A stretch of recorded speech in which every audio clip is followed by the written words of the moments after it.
देखिए 8.3 का question number 7 है। तो क्वेश्चन नंबर 7 क्या कहता है हमसे कि एक चौक है मेरा, ठीक है, तो जिससे हम लोग लिखते हैं चौक वाइट ब्लैक बोर्ड पे।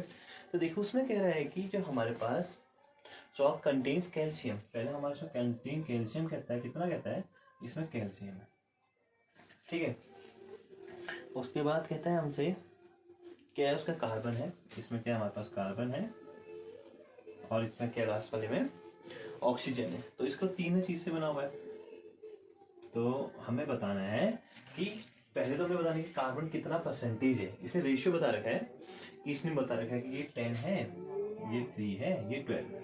तो इसका मतलब टोटल कितना हो गया ये पहले देख लेते हैं। पूरी पूरी चौक कितनी है ये देख लेते हैं, ठीक है। ये पूरी पूरी चौक कितनी हो गई, 10 + 3 + 12 कितना 25। मतलब ये पूरा अगर 25 हिस्से हैं इसके, इसमें अगर 25 हिस्से मानो ऐसे 1 2 3 पूरे से 25 हिस्से हैं, तो उसमें से कितने हिस्से इसमें कैल्शियम को दे रखे हैं 10।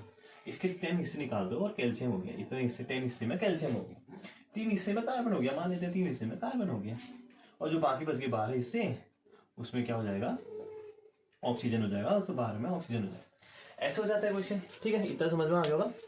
तो उसके आगे कह रहा है कि find the percentage of the carbon in a chalk. तो कार्बन कितना है, कितनी परसेंटेज है बताओगे। तो पहले फ्रैक्शन लिख देते हैं। कार्बन इक्वल टू कितना हो गया, टोटल कितना है 25, टोटल 25, कितने हिस्से देखेंगे कार्बन को 3/25 तो कार्बन हो गया। इसको परसेंटेज में कन्वर्ट करना तो इंटू 100, 4 टाइम कट गया तो कितने परसेंट आ गया, 12% क्या हो गया हमारे पास, कार्बन हो गया, ठीक है। बहुत इजी था, इतना कुछ खास नहीं था। एक चौक थी, उसमें हमारे पास कैल्शियम था, कार्बन था, ऑक्सीजन था। कैल्शियम 10 था, कार्बन 3 था, ऑक्सीजन 12 थी, टोटल तो 25 हो गया। कार्बन को पहले हमने फ्रैक्शन के लिख लेते हैं। फ्रैक्शन की फॉर्म में क्या लिख सकते हैं, इसको 3/25 लिख सकते हैं। परसेंटेज में कन्वर्ट करना है तो इंटू 100 कर देते हैं, इसको 12% हो गया, ठीक है। इसका बोल रहा है कि जो कार्बन है, कार्बन हमें दे रखा है 3 ग्राम, कितने ग्राम, 3 ग्राम, और जो भी कितना है 12% है, हम लोग निकाल चुके हैं।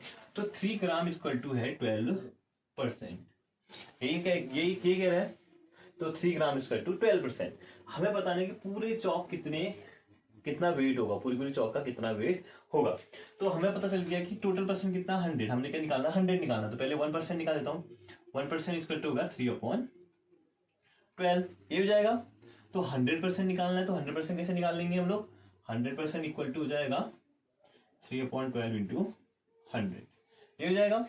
इसको मैं काट कर देता हूँ कितने से, 4 से कट कर, इसको कितने से कट देता हूँ, 4 से करता हूँ, 4 3 12, 4 25 टाइम, 3 से 3 कट गया, कितने percent, 25 gram equal to 100%। Simple है, इससे ज्यादा कुछ सिंपल नहीं होता। फिर से बता देता हूँ एक चीज, ये वाला पहला सेक्शन हो गया। इसमें हमें पता चल गया कि कार्बन इक्वल टू 3/25, यहाँ पर लिखना total equal to 10 + 3 + 12 equal to 25, carbon equal to 3/25 into 100 equal to 12%। यहाँ पे होगा carbon equal to 3 kg, 3 gram equal to कितना हो गया 12%। ये बता रखा है कि ग्राम क्या क्या कार्बन हमारा कितना है, 12% है, बोल रहा है वो 12% है, जो कि कितना किसके इक्वल है, 12% के इक्वल है। 12% किसके इक्वल है, 3 ग्राम के इक्वल है। तो 3 ग्राम इक्वल टू 12%, तो 1% इक्वल टू निकल जाएगा, 12 इसके नीचे चले जाएगा, तब यहाँ 1 बचेगा, तो 3/12 हो जाएगा। इसको हमने 100 में कन्वर्ट करना है, क्योंकि टोटल कितना होता है परसेंट, 100% होता है। तो चौक दे देंगे 100% इक्वल टू इंटू 100 कर दिया, कटा 25 टाइम, तो 25 ग्राम इक्वल टू 100% हो गया। तो weight of chalk equal to 25 gram, ठीक है। तो क्वेश्चन नंबर हमारा 7 हो गया। तो नेक्स्ट क्वेश्चन क्या रहेगा, Amina by a book. Amina ने एक बुक खरीदी, कितनी खरीदी, 275 रुपीज की खरीदी, जिसमें उसको लॉस हो गया कितने परसेंट का, 12% का लॉस हो गया, उसने बेच दी। सिंपल सी बात है, एक उसने बुक खरीदी थी और उसको यहाँ पे कुछ ना कुछ लॉस दिखा, उसने कहा चलो बुक को बेच देते हैं। तो उसने यानी बुक बेच दी, कितने परसेंट के लॉस पे, 15% के लॉस पे। जो इसमें प्रिंट रेट था वो था 275। तो किस में से माइनस करेगी, मैंने हमेशा बोला है कि सीपी में से लॉस हो तो सीपी में से, प्रॉफिट हो तो सीपी में से, परसेंटेज हमेशा निकला है सीपी में से। तो कॉस्ट प्राइस है, तो बाई करी है, मतलब कॉस्ट प्राइस हमें पता है कितना 725। इसका 15% निकाल देंगे तो हो जाएगा 275 × 15/100। तो हम 15 से कट जाएगा, 5 से 3 टाइम, 15 से रहेगा 25 टाइम, 25 से इसको कट करेंगे तो कितने टाइम हो जाएगा ये 11 टाइम, ठीक है। 11 × 3 33 रुपीज। कितने रुपए का लॉस हुआ होगा उसको, 33 रुपीज का लॉस हुआ होगा। आप कट करके देख सकते हैं इसको, ऐसी कोई प्रॉब्लम नहीं है। ठीक है, इसको 33 रुपये का लॉस हुआ होगा, तो प्राइस कट हो जाएगा 275 माइनस 33 इक्वल टू 2 और ये 242। तो कितनी की बेची होगी? 242 रुपीज की उसने बेच दी होगी। इतना कुछ खास नहीं था इस क्वेश्चन में। अमीना एक बुक खरीदी 275 की, लॉस हुआ उसको 50% का, तो उसने क्या करा 275 का 50% निकाला, 33 रुपीज आ गया।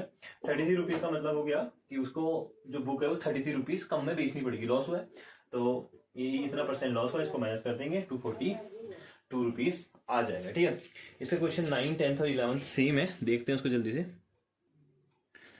से क्वेश्चन को देख लेते हैं। क्वेश्चन नंबर 9 है, तो पहले तो मैंने क्या लिख दिया ये देख लेते हैं। सिंपल इंटरेस्ट लिख दिया मैंने, क्या लिखा है? सिंपल इंटरेस्ट, ऐसा ही मतलब होता है सिंपल इंटरेस्ट। इसका टू पी इसका to the principal into rate into time upon 100। तो ये क्या कह रहा है, ये बात ध्यान से देखेंगे तो कहते हैं सिंपल इंटरेस्ट होता है principal into rate into time into upon 100, PRT upon 100 होता है। ठीक है, तो अब इसमें हमें बोलना क्या चाह रहा है, ये होता क्या है? कभी आप लोग बैंक गए होंगे, तो बैंक जब आप गए होंगे तो आपने वहां से कुछ रुपए लिए, मान लो कुछ लोन ले लिया, 100 रुपए का ले लिया, तो उन्होंने आपसे कहा कि आपको 5% के हिसाब से देना पड़ेगा हर साल एक ईयर बाद। तो आपको इसमें क्या बोलना चाह रहा है ये, कि अगर आप 100 रुपए ले जाते हो तो 5% इसको बढ़ा के दे दो एक साल के बाद, और अगर दूसरे साल 2 साल बाद देते हो तो उसी का 5% 2 साल के लग जाएगा, और अगर 10 साल के लिए जाते हो तो 5% कितने साल के लिए? 10 साल के लग जाएगा। तो जो साल के लिए, कितने साल के लिए, उसको हो गया टाइम, कितने साल के लिए लगा रहा है, तो हो गया हमारा टाइम। ठीक है, जो परसेंटेज में दिख जाए हमेशा वो होगा रेट, जो परसेंटेज में दिख जाए वो होगा रेट, टाइम मतलब होता है ईयर, जो ईयर में दिख जाए वो होगा टाइम। ये दोनों पता लगे। जो रुपए हम लोग लेंगे या फिर देंगे वो सब क्या हो जाएगा, हमारा प्रिंसिपल हो जाएगा। जितने भी रुपए हमने बैंक से लिया या आपने किसी को दिया उधार के लिए, आपने कहा इतने रुपए ले जा, 5% के इंटरेस्ट से 1 साल बाद दे देना, तो कितने रुपए देगा, क्या निकालेगा, वो सब के लिए फॉर्मूला यहाँ पे वो रखा हुआ है। ठीक है, तो ये देख लीजिए। अब इसका पहला क्वेश्चन देखेंगे हम लोग 9th का, तो कह रहा है प्रिंसिपल हमें दे रखा है, यहाँ पे को पी लिख रखा है इसने, कितना 1200, रेट भी देखा जो परसेंटेज में वो रेट है मैंने 12%, कितने साल का निकालना, ऊपर को लिख रहा है 3 ईयर, टाइम इसको लिख रहा है 3 ईयर। तो बताओ कह रहा है 3 साल के उसे कितने रुपए एक्स्ट्रा देने पड़ेंगे? 1000 कितना है ये, 1,200 1,200 रुपीज तो उसे देने पड़ेंगे, प्लस कितने रुपए एक्स्ट्रा देने पड़ेंगे ये हमें यहाँ पे को बताना है। तो सिंपल सी बात है, इस वाले फॉर्मूले रख देंगे, SI कितने रुपए एक्स्ट्रा देने पड़ेंगे उसको, PH 1200 इंटू R हमें पता है 12% इंटू टाइम 3 अपॉन 100। 0 से 0 कट गया, 0 से 0 कट गया, ये हो गया 144 मल्टीप्लाई बाई 3, तो कितने रुपए एक्स्ट्रा देने पड़ रहे हैं उसको, SI equal to 4 into 3 12 carry 1, 12 और 13 कैरी 1, 3 और 1 4, तो 432 रुपए उसने एक्स्ट्रा देने पड़ेंगे। इतने तो देगा ही देगा। ठीक है, वो किसी से आप रुपए लेते हैं तो इतने रुपए तो दोगे प्लस इतने रुपए दोगे। अगर किसी का इंटरेस्ट रेट कितना है, 12% का इंटरेस्ट रेट चल रहा है, तो इंटरेस्ट रेट पहले पता कीजिएगा, भी किसी रुपए लेते हैं कितने का इंटरेस्ट लोगे आप, क्योंकि अगर यहाँ पे 5 हो जाएगा तो अलग पड़ेगा, 10 हो जाएगा तो अलग, ये रेट पे डिपेंड करता है और ईयर पे कितने साल के लिए दे रहे हैं वो तुम्हें। ठीक है, तो अगला वाला क्वेश्चन आप खुद बनाएंगे। इसका बी पार्ट, प्रिंसिपल दे रखा है, रेट दे रखा है 5%, यहाँ को 5% दे दिया रेट, और वो बताना था। इसमें क्या बताना था, फाइंड द अमाउंट और टू पेड, ये तो हो गया हमारा इंटरेस्ट, इतने रुपए तो उसे देने पड़ेंगे। तो टोटल अमाउंट, अमाउंट मतलब होता है टोटल कितना देना पड़ेगा, तो अमाउंट कितना देने पड़ेगा उसको।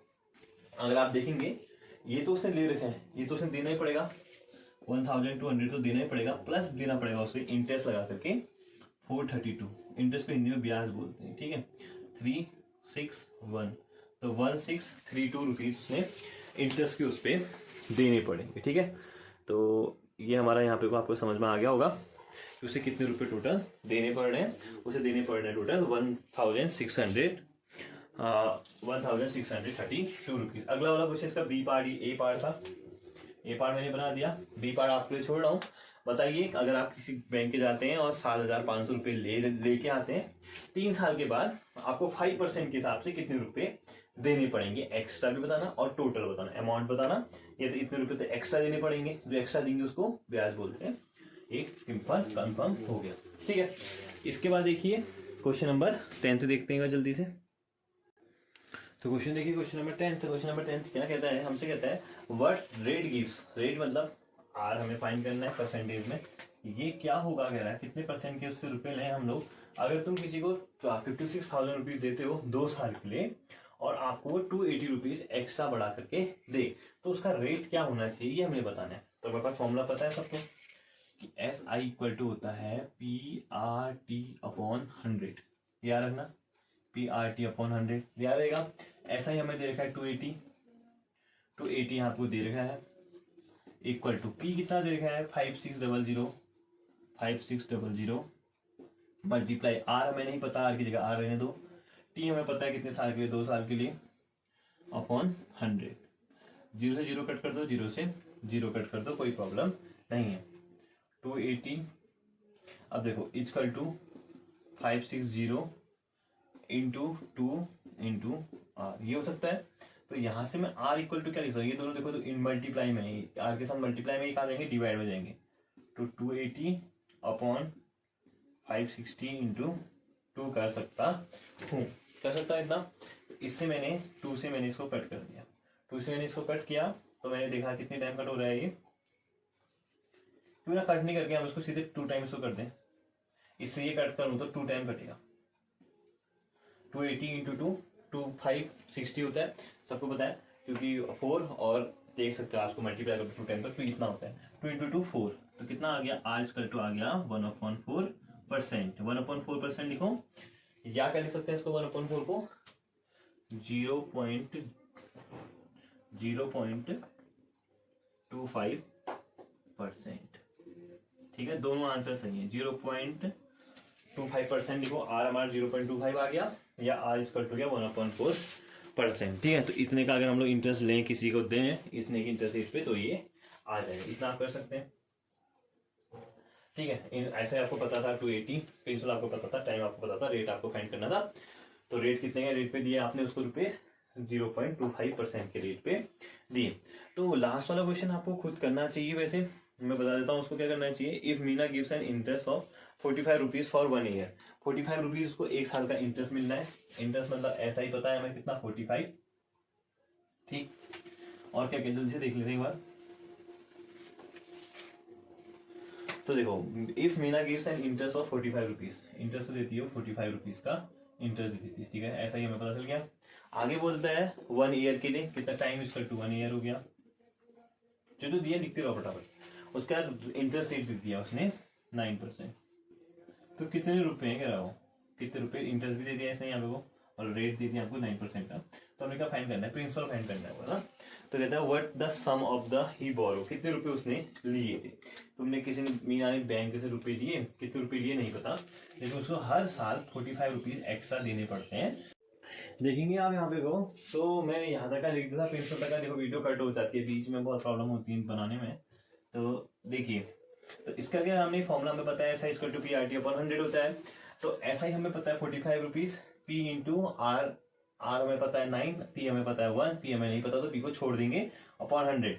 100 नीचे है तो ऊपर जा सकता है, 45 into 100 equal to 9 into 1 9 into P। तो P के साथ मल्टीप्लाई में तो कहाँ जाएगा, डिवाइड में जाएगा, डिवाइड में चले गया, 45 से कट हो गया 5 time, 5 into 100 500 equal to P। तो P इक्वल टू कितना हो गया 500 हो गया। किसी को कुछ प्रॉब्लम हो तो प्लीज पर्सनली पूछ सकते हैं, कमेंट सेक्शन में पूछिए, मैसेज कीजिए, आप बस पूछ दीजिएगा। ठीक है, इसी तरह से वीडियो देखिए, अगर किसी को कुछ प्रॉब्लम है तो पूछो। कल से हम लोग ऐसा नंबर स्टार्ट करेंगे। Thank you for watching.